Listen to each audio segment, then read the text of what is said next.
Why avoidants always fall for dark empaths. Someone with an avoidant attachment style can spend a lifetime building walls to feel safe. They're not waiting for a hero to tear those walls down. They're waiting for someone who finally understands why the walls are there in the first place. And then one day, someone does. This person doesn't just see the walls. They seem to see the person hiding behind them.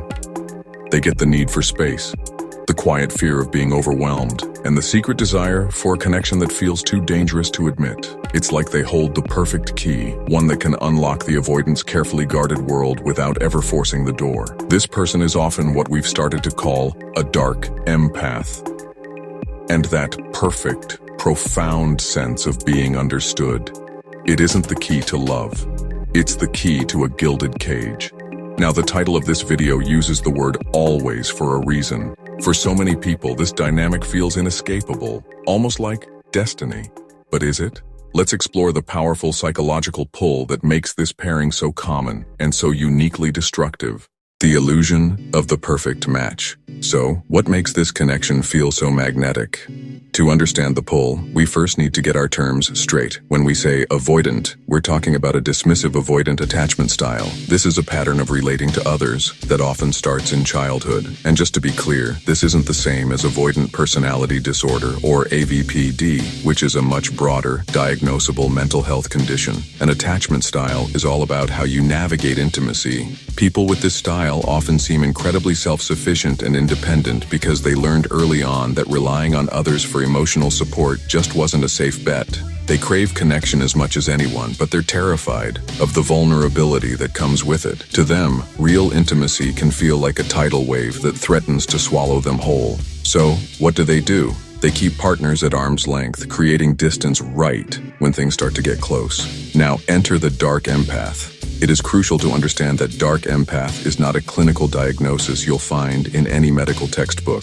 It's a popular psychology term used to describe a person who has a high degree of cognitive empathy mixed with traits from the dark triad: narcissism, Machiavellianism, and psychopathy. Let's break that down. Empathy isn't just one thing. You have affective empathy. That's where you literally feel what someone else is feeling. But then you have cognitive empathy. That's the ability to intellectually understand someone's emotional state without necessarily feeling it yourself. Dark empaths are masters of cognitive empathy. They can watch you, analyze you, and figure out exactly what makes you tick, what you're scared of, and what you secretly want, all without being personally moved by any of it.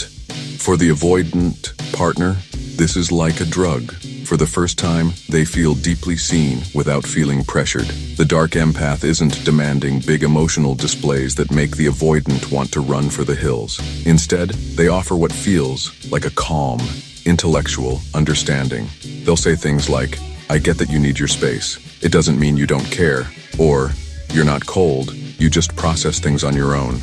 This validation is the bait. The avoidant, who is so used to being called distant or uncaring, feels this incredible wave of relief. They think they've finally found the one person who speaks their silent language. It feels safe, it feels profound, and it feels like the perfect match for their deepest needs. At first, the relationship feels like coming home. The dark empath has used their sharp cognitive empathy to masterfully gain the avoidant's trust, creating a bond that feels unshakable. In return, the avoidant has handed over the keys to their inner world, showing vulnerabilities they've never revealed to anyone. But this is where the dynamic takes a sharp, dark turn. Here's the twist. The empathy was never about connection. It was about gathering information. Now that they have access to the avoidant's deepest fears and insecurities, they start using that knowledge not for support, but for control.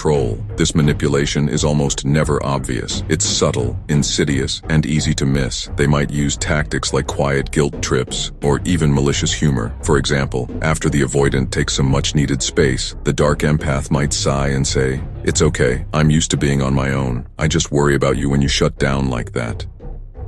It sounds so caring, right? But it's actually laced with guilt, designed to make the avoidant feel responsible for the dark empath's supposed loneliness.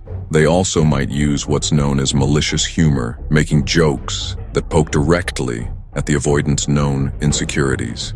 If the avoidant gets hurt, the dark empath quickly flips it back on them with gaslighting phrases like, "Wow, I was just kidding, or don't be so sensitive. This creates a fog of chronic self-doubt. The avoidant starts questioning everything. Was that a harmless joke? Am I overreacting again? This is empathy turned into a weapon. The very understanding that once felt like a gift is now used to systematically chip away at the avoidant's confidence and autonomy. The dark empath creates a world where they are the only one who truly gets the avoidant, isolating them from friends or family. They'll position themselves as the sole protector of their partner's unique nature, making control feel like protection and manipulation feel like love.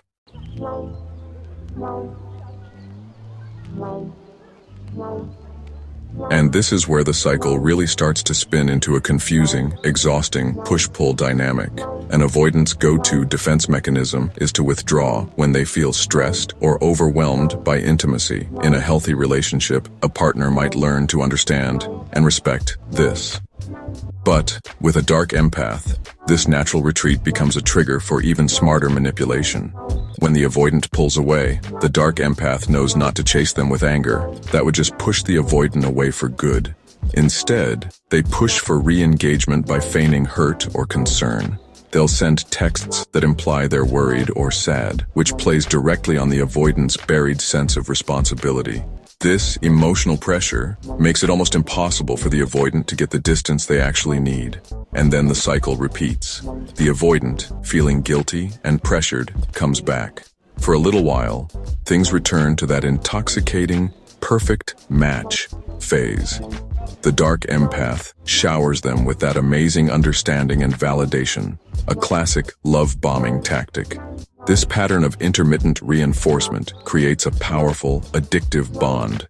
The emotional highs of being seen are so intense that the avoidant becomes willing to endure the crushing lows of confusion and self-doubt.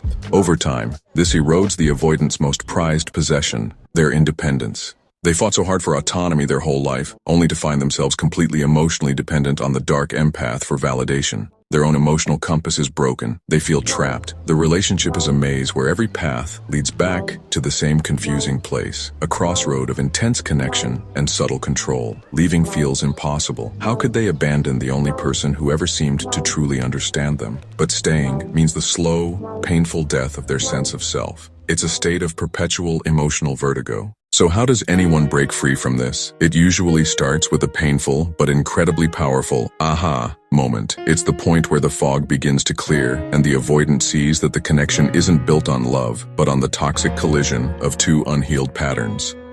That magnetic pull wasn't a sign of a soulmate. It was the lock of their attachment style fitting perfectly into the key of a manipulator's strategy. They realized the understanding they received was completely conditional. It was freely given, but only as long as they remained under the dark empath's control. The second they assert a real boundary that threatens that control, the mask of the caring partner slips, and they get a glimpse of the cold, strategic mind underneath. The praise turns to criticism and the validation turns to gaslighting. This is the critical moment. The feeling of being seen was an illusion. The dark empath didn't see the real you. They saw a set of vulnerabilities they could exploit. They studied your emotional landscape like a map, not to walk it with you, but to conquer it.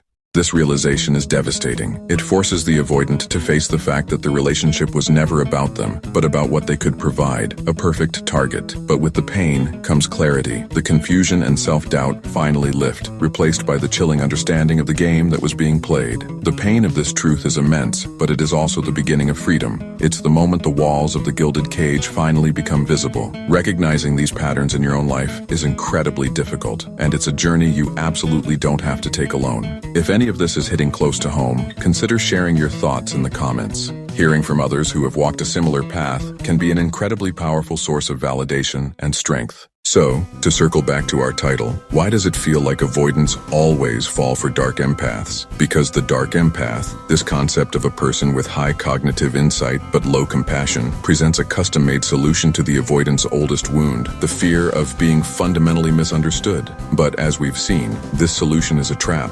The true path to healing for someone with an avoidant style isn't about getting better at spotting manipulators. It's about turning inward and healing their own relational patterns. It's It's recognizing that your desire for independence and your fear of being overwhelmed are completely valid, but they don't have to lead you into isolation or into the arms of a predator.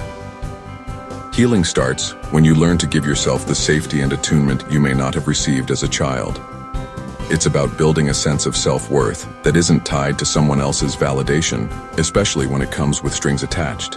It means learning to set firm boundaries, not to push people away, but to protect your own heart and mind. The experience with a dark empath, while deeply damaging, can be the catalyst for incredible growth.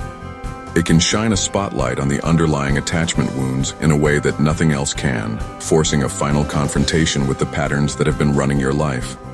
The real journey is learning to be both open and protected, connected and autonomous. It's about realizing that genuine intimacy never requires you to sacrifice yourself, and that true love isn't about finding someone who understands your walls, but about becoming so secure in yourself that you can start taking them down, brick by brick, for someone who has truly earned the right to see what's behind them.